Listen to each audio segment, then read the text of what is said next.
Asian గేమ్స్లో సత్తా చాటారు ఈషా సింగ్. బంగారు పథకంతో పాటు 3 వెండి పథకాలను తీసుకొనిచ్చారు. మల్లారెడ్డి యూనివర్సిటీకి చెందిన Esha Singh BBA first year చదువుతోంది.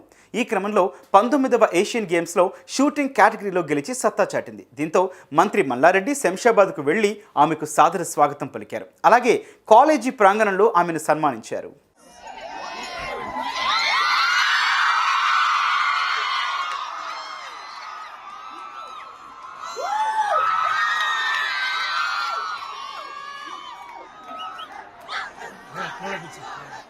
మహిళ షూటింగ్లో పథకాలను సాధించడం దేశంలోనే ప్రథమమన్నారు మంత్రి మల్లారెడ్డి. ఈషా సింగ్ ఈ ఘనతను సాధించడం యూనివర్సిటీతో పాటు దేశానికే గర్వకారణమని అన్నారు. ఆసక్తి ఉన్న రంగంపై దృష్టి సారించి కష్టపడితే తప్పకుండా విజయం వరిస్తుంది అనడానికి ఈషా సింగ్ జీవితమే ఆదర్శమని మంత్రి మల్లారెడ్డి అన్నారు.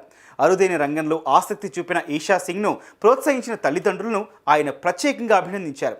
విద్యార్థులు ఈషా సింగ్ను ఆదర్శంగా తీసుకోవాలని, తమలో ఉన్న ప్రత్యేక సామర్థ్యాన్ని వెలికితీస్తే సమాజంలో మంచి గుర్తింపు లభిస్తుందని తెలిపారు. అంతేకాదు ఈషాకు ప్రోత్సాహకంగా తమ వంతుగా 10 లక్షల రూపాయలు చెక్ రూపంలో అందజేశారు.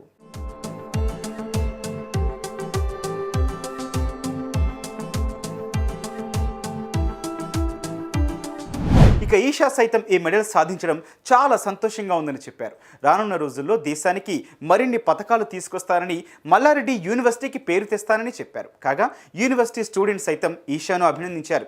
మరిన్ని పథకాలు తీసుకురావాలని కోరారు.